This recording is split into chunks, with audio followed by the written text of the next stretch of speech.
ગાણા નથી પડતા. સરકાર કહે છે બેટી બચાવો બેટી પઢાઓ, તો બેટીને પઢીને આવી રીતે રસ્તા ઉપર અડધી રાતે બેસવાનો જ વારો આવે તો પછી છોકરીઓને ભણવાનો મતલબ શું છે? ન્યાય આપવાની વસ્તુ છે કે ભાઈ આજે દીકરીઓ તમારી રસ્તા ઉપર આટલા 5-5, 6-6 દિવસથી દીકરીઓ રસ્તા ઉપર રજડે છે તો તમે એક જવાબ નહીં આપી શકતા. માર્ક્સ આપવાનું કહીએ છીએ, ચાલો માર્ક્સ નહીં અપાતા તમારાથી. માર્ક્સ બધું જ એમની જોડે બધું ડેટા કમ્પ્લીટ છે, ખાલી એક ક્લિક કરવાની જરૂર છે. 5 મિનિટનો સમય એમની જોડે નથી. અમે કેટલા 5-5 દિવસથી અહીંયા રોડ ઉપર આમ કરીએ છીએ.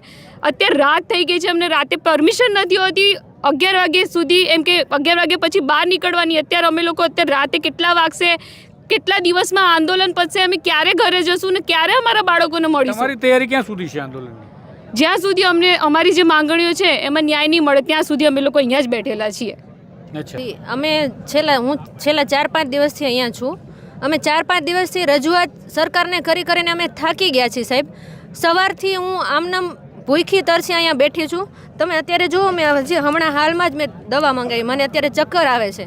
સવારથી લઈને અમે રાત સુધી અહીંયા બેઠા છીએ. મને એટલી નથી ખબર પડતી આ સરકાર આટલી નિર્દય કઈ રીતે થઈ શકે. પણ તમને દિલાસો તો આપ્યો છે આજે સચિવે, એવા મને સમાચાર. એવા દિલાસા તો તારીખ ઉપર તારીખ આપીને દિલાસા આપતા જ રહેશે સાહેબ, પણ એ લોકો અમને જવાબ દેવા તૈયાર જ નથી. કે લોકો એ ના જ પાડે છે કે અમે તમને માર્ક્સ આપશું જ નહીં. હવે વાત તો એ નથી, પણ અત્યારે ગુજરાતની દીકરી રસ્તા ઉપર તો આવી ગઈ છે, પણ આ અડધી રાતે અહીંયા અમે મેદાનમાં બેઠા છીએ સાહેબ. હવે અમારો ન્યાય કોણ આપશે મને એ નથી ખબર પડતી સાહેબ. મારે ઘરે અત્યારે મારાથી ફોન આવે છે કે તારે કરવાનું છે શું, ઘરે આવવાનું છે કે આંદોલન કરવાના છે એમ. તો અમારે ક્યાં જવું ન્યાય લેવા માટે, તમે કહો અમને. ઘરના લોકો શું કહે છે હવે?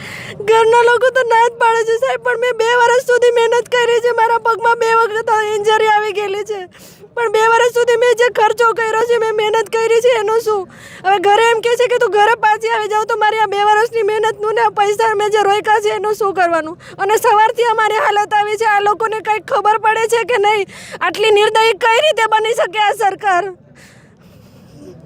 રાત્રિના સમયે ગુજરાત સાહેબ કોઈ પૂછવાય નથી આવ્યું કોઈ સરકાર તરફથી. હજી સુધીમાં કોઈ લોકોએ જવાબ પણ નથી આપ્યો. જ્યારે એ લોકોને મત જોતા હોય છે ત્યારે તો ઘરે મત લેવા આવે છે. આજે ગુજરાતની દીકરીઓ અહીંયા રાતે અડધી રાતે બેઠી છે. અમારા પરિવાર વગર અમે બેઠા, બધા ભાઈઓ અમારી સાથે છે.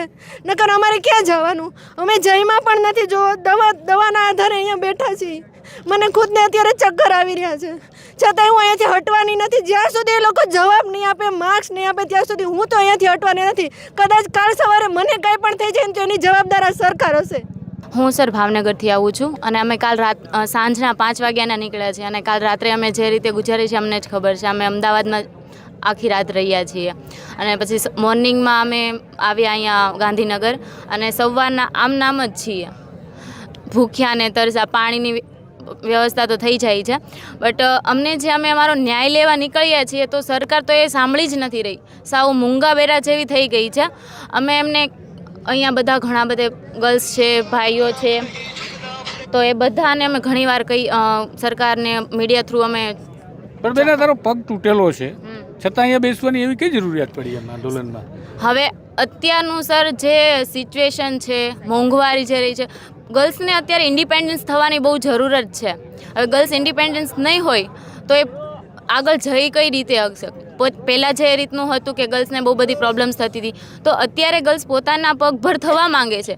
અને જ્યારે એ પોતાના પગભર થવા માંગે છે અને છતાં આવી રીતના કૌભાંડો થઈ રહ્યા છે, તૈયારી કરે છે સરકારીની, તોય આ લોકો અમને અમારું રિઝલ્ટ નથી બતાવતા. અને જે લોકો અમારા ઘરથી અમને પરમિશન નથી હોતી. પણ હમણાં મને એક ઘટના મેં જોઈ છે. આ ઘટના સત્ય એટલા માટે છે કે અહીંયા આગળ જ એક યુવાન બેઠો બીડી પીતો હતો અને એને મેં પૂછ્યું કે પાછળ મને કે શું ચાલે છે, એટલે મેં કીધું આ ફોરેસ્ટવાળાનું કંઈક આંદોલન છે. તે પરીક્ષા આપી હતી? મેં એવું પૂછ્યું તો કે હું અહીંયા જ તૈયારી કરું છું, મેં પરીક્ષા આપી છે. પણ એ યુવાન ત્યાં બીડી પીતો હતો. તો એને આ દરકાર નથી, પણ આ પગ ભાંગેલો છે છતાં પણ એવી કઈ દરકાર છે? તમે કદાચ એક ના આવો તો શું ફેર પડી જવાનું આંદોલન? હું મારા હક માટે આવી છું સર, કે મને મારો હક જોઈએ છે, કેમ કે મેં એટલી મહેનત કરી છે અને કેટલા 2 વર્ષથી આ ભરતી તો ચાલી જ રહી છે. તમને આજે અમે તારીખ આપશું, આજે આપશું, એવી રીતના એ લોકો તારીખ ઉપર તો તારીખ આપી જ રહ્યા છે. અને હું કંઈ એવા મોટા બાપની તો દીકરી છું નહીં કે મારા ઘરે દર મહિને પગાર પડે મારા પપ્પાને. હું એવી મિડલ ક્લાસ ફેમિલીથી આવું છે ને, મારા પપ્પા ખુદ કડિયા કામ કરે છે સર. એટલે મારે મારા ઘરનું બી જોવાનું હોય. હું એક છોકરી છું તો જરૂરી નથી કે છોકરી કામ